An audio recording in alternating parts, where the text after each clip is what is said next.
آپ برداشت کر لو گے؟ کوئی نہیں کر سکتا ہے۔ تو میرے عزیزو اس بات کا دھیان رکھو کہ مسلمان جو قوم ہے، جو مسلمان کہلاتی ہے، اس کے ذہن میں ایک بات ہے کہ وہ اپنے باپ کو بھی برداشت کر سکتا ہے اور ماں کو بھی، لیکن جب اس کے نبی صلی اللہ علیہ وسلم پر، اور اس کا نہیں سب کا ہے، اس لیے کہ نبی صلی اللہ علیہ وسلم کا جب دنیا کے اندر پیدائش ہوئی آپ کی، اور آپ نے 40 سال کے بعد نبوت کا اعلان کیا، تو 40 سال تک کی زندگی بھی ایسی گزری کہ جب پہلی مرتبہ انہوں نے نبوت کا اعلان کیا مکے میں، اور دیکھو یہ خصوصیت ہے مسلمان کی اور نبی صلی اللہ علیہ وسلم کے ماننے والوں کی، کہ جتنا حفاظت انہوں نے کی ہے اپنے نبی کے پورے کردار، چرتر اور پوری زندگی کی ہر چیز کی، دنیا میں اگر چیلنج کر دیا جائے اس بات کو، تو اس کا چیلنج قبول کرنے والا کوئی نہیں ہوگا۔ کہ وہ اگر ہم کسی کو یہ کہہ دیں کہ تم اپنی ہسٹری اٹھا کے پیش کر دو، تو تھوڑی سی دور تک جا کے تھک جائے گا، لیکن محمد الرسول اللہ صلی اللہ علیہ وسلم کے ماننے والوں کے پاس جو ہسٹری ہے کہ جس دن آپ پیدا ہوئے ٹائم کیا تھا،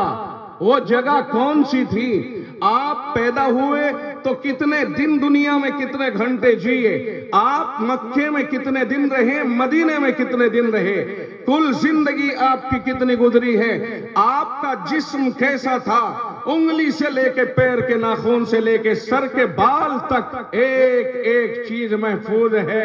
اور کتنی باتیں آپ نے فرمائی ہیں، اور گھر کی زندگی آپ کی کیسی ہے، باہر کی کیسی ہے، سیاسی کیسی ہے، سماجی کیسی ہے، آپ کا برتاؤ جانوروں کے ساتھ کیسا اور انسانوں کے ساتھ کیسا، بچوں کے ساتھ کیسا، بیویوں کے ساتھ کیسا، پڑوسیوں کے ساتھ کیسا، اپنے پرائے کا کوئی نہیں، بنا کسی فرق کے اس کا برتاؤ ایسا عجیب و غریب کہ ایک اکیلا فرد اٹھا، اکیلا، اور کھڑے ہو کر کے اس نے ایک اونچی جگہ پہ، اسے صفا پہاڑی کہا جاتا ہے، تقریباً 300 میٹر کی دوری پر یا اس سے کچھ کم، کعبۃ اللہ سے وہ جگہ ہے جہاں کھڑے ہو کر کے آپ نے یہ اعلان کیا تھا کہ لوگو آؤ تم پہلے میرے کردار پہ نظر ڈال کے دیکھ لو، میں تمہارے سامنے کھڑا ہوا ہوں، تمہارے بیچ پیدا ہوا، تمہارے بیچ 40 سال گزر گئے، تمہارے بیچ کھڑا ہوں، آج تمہیں اختیار ہے ہر ایک آدمی کو کہ میرے کردار پر، میرے چرتر پر، میری زندگی کے اوپر انگلی اٹھاؤ اور یہ بتاؤ کہ میں نے کب کچھ کیا ہے، اور تمہیں اختیار ہے جتنی چاہے میرے اوپر نظر ڈالے، مجھے بتاؤ کہ میں نے کب کون سا غلط کام کیا ہے۔ ہر آدمی جو ان کے ساتھ کھڑا ہوا تھا، سینکڑوں کی تعداد میں اور ہزاروں کی تعداد میں لوگ ان کے سامنے کھڑے تھے، اس وقت میں ہر آدمی کی گردن یوں جھکی ہوئی ہے اور یہ کہتے ہیں جربناک مرارا ما وجدناک الا صدقا، ہم نے آپ کو ہمیشہ آزمایا، ہمیشہ آپ کو دیکھا، آتے جاتے دیکھا، بیٹھتے اٹھتے دیکھا، بات کرتے دیکھا، معاملہ کرتے دیکھا، تجارت کرتے دیکھا، سفر میں بھی دیکھا، گھر میں بھی دیکھا، گھریلو زندگی میں دیکھا، باہر کی 40 سال کا عرصہ بڑا عرصہ ہوتا ہے، آج تک ہم نے آپ کو کبھی نخون برابر غلط نہیں پایا ہے، جربناک مرارا ما وجدناک الا صدقا، ہم نے آپ کو بار بار آزمایا، بار بار آپ کے ساتھ بات چیت کی، معاملات کیے، ہمیشہ آپ کو ایک نمبر کا کھرا پایا۔ اس کے بعد آپ نے اپنا پیغام پیش کیا تھا کہ میں اس کام کے لیے آیا ہوں، خدا کی قسم تنے تنہا تھے دنیا میں، مانتے چلے گئے، مانتے چلے گئے، کردار تھا تبھی تو مانا، اگر کردار خراب ہوتا تو اسی دن ریجیکٹ کر دیے جاتے، اسی دن ریجیکٹ کر دیے جاتے۔ معلوم ہوا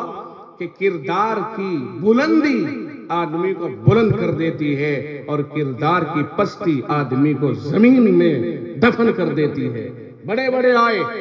لوگ تعریف کرتے ہیں اپنی اور اپنے بڑوں کی،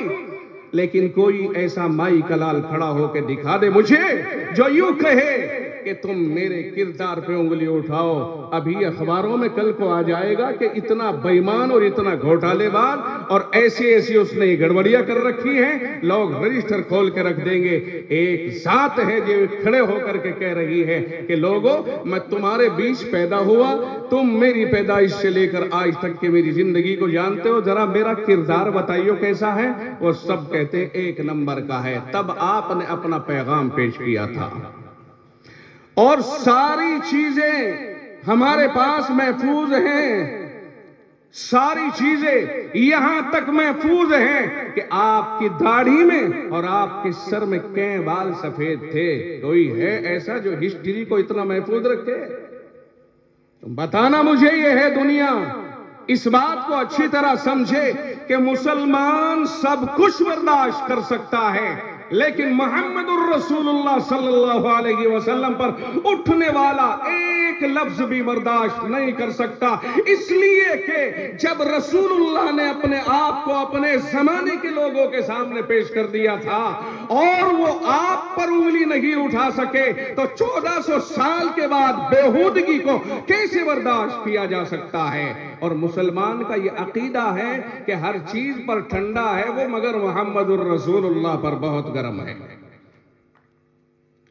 میرے معنی یہ نہیں کہ جذبات سے بول رہا ہوں, میرے معنی یہ ہے کہ دنیا والے اس بات کو اپنے ذہنوں میں رکھیں اور اس قوم کی اس کے پیغمبر کو چھیڑ کر کے آزمائش بار بار نہ کریں. یہاں سب کچھ برداشت ہے, محمد الرسول اللہ ہمارے دل کی گہرائیوں میں بستے ہیں. ہر ایک کے دل کی گہرائیوں میں اس کا مقتدی بستا ہے. ہمارے دل کی گہرائیوں میں محمد الرسول اللہ بستے ہیں اور ہمارے یہاں ہر ایک کے مقتدی کا احترام ہے. کوئی ثابت کرے کہ مسلمان کسی کے مقتدی کے خلاف کبھی انگلی اٹھاتا ہو, کبھی کسی کے چرتر پر انگلی اٹھا کر کے اخباروں میں دیتا ہو, بیان دیتا ہو. انسانیت کا آدر کرنے والی یہ قوم ہے اور سلامتی کے ساتھ جینے والی یہ قوم ہے. میرا مطلب یہ نہیں کہ دوسری قومیں نہیں جینا چاہتی, ہر قوم جینا چاہتی ہے سلامتی کے ساتھ, لیکن جو اس طرح کے سر پھرے جس قوم میں بھی ہیں انہیں اچھی طرح سمجھ لینا چاہیے کہ ان قوموں کو آپس میں مل کے رہنے دیا جائے, ان میں پھٹواڑ نہ ڈالا جائے. یہ پیار سے جینا چاہتے ہیں, محبت سے جینا چاہتے ہیں. اگر محبت اور پیار ان کا آپس کا اتنا مضبوط نہ ہوتا تو اس منچ پر یہ مختلف مذہبوں کے لوگ بیٹھے آپ کو ہرگز نظر نہ آتے. ہندوستان یہاں سے پہچانو, ہندوستان کو وہاں سے مت پہچانو جو اس طرح کی حرکتیں کرتے ہیں. یہ ہے ہندوستان جو آپ کو یہاں سے یہاں تک نظر آ رہا ہے. یہاں ہندوستان ہے اور وہاں وہ بے ایمان لوگ ہیں. میرے بھائی, جو تصویر ہمارے ملک کی یہاں نظر آ رہی ہے, ہم اسی تصویر کو پورے ملک میں جاری کریں اور پھیلائیں, اور جو اس طرح کی غلط بات کرنے والے لوگ ہیں ان سے بچنے کی کوشش کریں. آخر میں بات کو ختم کرنے کی اور سمیٹنے کی طرف جا رہا ہوں. چند منٹ میں آپ کو سمجھاؤں کہ ابھی ہمارے حضرت مولانا صدیق صاحب دامت برکاتہم نے آقا رحمت صلی اللہ علیہ وسلم پر بہت مرتب, بہت منظم بیان فرمایا ہے اور اشارے دیے, اجزاء دیے, کچھ پوائنٹس دیے. آپ کو یہ ذہن نشی کرنے کی ضرورت ہے کہ اس آقا, اس محبوب, اس چہیتے نے یوں ارشاد فرمایا کہ لیس المؤمن الذی یشبع وجارہ جائع الی جنبی. اور بھائی, جس پیغام کو آپ نے پیش کیا ہے وہ پیغام زمین و آسمان کے درمیان ہر چیز کے لیے رحمت ہے اور پیار و محبت دینے والا ہے. ایک پیغام آپ نے یہ دیا کہ لوگوں تمہارے پڑوسی ہیں, پڑوس میں کوئی بھی ہو سکتا ہے. میرا پڑوسی مسلم بھی ہو سکتا ہے, ہندو بھی ہو سکتا ہے, عیسائی بھی ہو سکتا ہے, سکھ بھی ہو سکتا ہے, بودھ بھی ہو سکتا ہے, جین بھی ہو سکتا ہے, یہودی بھی ہو سکتا ہے. اس آقا نے یہ فرمایا پڑوسی کوئی بھی ہو, تمہیں دھرم دیکھنے کی ضرورت نہیں ہے. کلیئر کر دیا. ایک ہی حدیث کو اگر ہم آقائے نامدار صلی اللہ علیہ وسلم کی، اس محمد الرسول اللہ کی، اس مکی مدنی اور کائنات کے نبی کی اگر صرف ہم ایک حدیث کو لے لیں، اور منچ پر براجمان جتنے حضرات موجود ہیں، میں سب کی بارگاہ میں یہ حدیث پیش کر رہا ہوں، اگر ہم اس حدیث کو لے کر دنیا میں پھیل جائیں، ہم سمجھتے ہیں کہ پھر آپ کو اختلاف اور جھگڑا ڈھونڈنے سے بھی نہیں ملے گا، اس لیے کہ آقا نے فرمایا کہ مومن، اصل مسلم، اصل دھرم پر، اسلام دھرم پر قائم رہنے والا وہ شخص ہے کہ جس کا پڑوسی چاہے کوئی بھی ہو، کسی دھرم سے بھی تعلق رکھنے والا ہو، اگر خود پریشان، اگر خود پیٹ بھر لیا، آرام سے پیا، پریشانی کو اپنی ختم کر لیا، اور پڑوسی پریشان پڑا ہوا ہے، تو میرے مصطفیٰ نے فرمایا، میرے محبوب نے فرمایا، محمد الرسول اللہ صلی اللہ علیہ وسلم نے فرمایا کہ ہم اسے مسلمان کہنے کو تیار نہیں ہیں۔ سمجھ لو میرے بھائیوں، جس آقا کے نام پر آپ یہاں جمع ہوئے ہو آج 12 ربیع الاول کو، آپ کی وفات کا دن، آپ جس کے نام پر یہاں جمع ہوئے ہو، میں آپ کے ذہنوں میں یہ بھی ڈال دوں کہ اس کے فرمان، اس کی بیان اور ان کے کردار کو اپنے کردار میں اتارو تو سمجھا جائے گا کہ مسلمان ہو، جھنڈیاں لے کر اور یوں گلیوں کے اندر یوں جلوس نکالنے سے ہم اور آپ چاہنے والے نہیں ہوتے، چاہنے والے وہ ہیں جو ان کی تعلیم کو اپنے اندر اتارنے والے ہوتے ہیں۔ سمجھ لیں اس بات کو، ہم نے جلوس دیکھے ہیں، آج تو جلوس کی دہمار تھی، یہ جلوس اسلام کی نشانی نہیں ہے۔ خوب اچھی طرح میرے بعد اگر آپ تنقید کرو تو میرے سامنے کر لو، مجھ پر کوئی فرق نہیں پڑتا ہے، یہ نشانیاں نہیں ہوتی ہیں، نشانی یہ ہے کہ جو بات آقا نے فرمائی ہے ہدایت کی، اس بات کو مانے۔ اگر آقا نے یہ فرمایا ہے کہ تیرے پڑوس میں کوئی بھی ہو سکتا ہے، تیری ذمہ داری یہ ہے کہ جس طرح تو اپنے بھوک میں پیٹ بھرنے کی طرف توجہ کرتا ہے، اپنی پریشانیوں کو دور کرنے کے لیے ہاتھ پیر مارتا ہے، اپنے بچوں کی پریشانیوں کو مٹانے کے لیے ہاتھ پیر مارتا ہے، تیری ذمہ داری ہے تیرا پڑوسی کسی بھی دھرم سے تعلق رکھنے والا ہو، تجھے اس کی پریشانی مٹانے کے لیے بھی محنت کرنی ہوگی، اور اسے بھی اسی طرح سے اپنی طرح سے، اگر بھوکا ہے پیٹ بھرنے کی کوشش کر، پریشان ہے اس کی پریشانی کو دور کرنے کی کوشش کر۔ پڑوسی چاہے تیرے گھر سے ملا ہوا ہو، پڑوسی کا دروازہ چاہے تیرے دروازے کے سامنے ہو، پڑوسی کے مکان کی دیوار پیچھے کی جانب سے چاہے تیرے مکان میں ملی ہوئی ہو، اور یہی نہیں بلکہ یہاں تک قرآن کریم میں آیا ہے، اگر تم سفر بھی کر رہے ہو، تمہاری سیٹ پر بیٹھنے والا بھی تمہارا پڑوسی ہے، اس کے ساتھ بھی تمہارے ساتھ تم سے کوئی زیادتی نہیں ہونی چاہیے۔ بہت دفعہ ایسا ہوتا ہے، گود میں لیے ہوئے کوئی عورت اپنے بچے کو کھڑی ہے، بھیڑ ہے، اور آپ صحت مند ہیں، بیٹھے ہیں، اسلام یہ تعلیم دیتا ہے اسے کہیے بہن میری بیٹھ جا، آپ جوان ہیں، آپ کے پیروں میں آج طاقت ہے، کل آپ بوڑھے ہو جائیں گے، کل آپ بیمار ہو سکتے ہو، کل آپ کمزور ہو سکتے ہو، جس طرح سے کمزوری کے زمانے میں آپ یہ برداشت کرنے کو تیار نہیں ہوتے کہ مجھے مشقت آئے، آپ چاہتے ہیں میرے لیے آسانی پیدا ہو، آج اپنے بڑوں کے لیے آسانی پیدا کرو، کل چھوٹے تمہارے لیے آسانی پیدا کر دیں گے۔ بر آباکم یبر ابناؤکم، تم اپنے بڑوں کے لیے اچھا سلوک کرو، تمہارے چھوٹے تمہارے لیے اچھا سلوک کرنے والے بن جائیں گے۔ یہ چند باتیں میں نے آپ کے سامنے رکھی ہیں کہ نبی اکرم صلی اللہ علیہ وسلم کی ذات گرامی کے تعلق سے آج ہم اس سدبھاونا اور سیرت النبی صلی اللہ علیہ وسلم کے ملے جلے منچ کا آیوجن کر رہے تھے اور انعقاد کر رہے تھے۔ آپ حضرات سب کے سب مل جل کر کے پیار و محبت کے دیپ جلائیے اور نفرتوں کے اندھیروں کو مٹائیے، اس عہد کے ساتھ اٹھیے اور آج کے بعد یہ طے کریں کہ انشاءاللہ العزیز ہم سب گنگا جمنا کی طرح سے گلے مل کے آگے ایک ہو کر کے چلیں گے، کبھی کسی دھرم کی بنیاد پر تقسیم آپس میں نہیں کریں گے، اور یہ پلے گانٹھ باندھ لیجئے کہ کوئی بھی کسی بھی دھرم سے تعلق رکھتا ہے تو یقیناً اس کا کوئی بڑا ہوتا ہے جسے مان کر کے وہ اس دھرم پہ چل رہا ہوتا ہے. کوئی بھی جس طرح مسلمانوں آپ اپنے دھرم گرو اور سب سے بڑے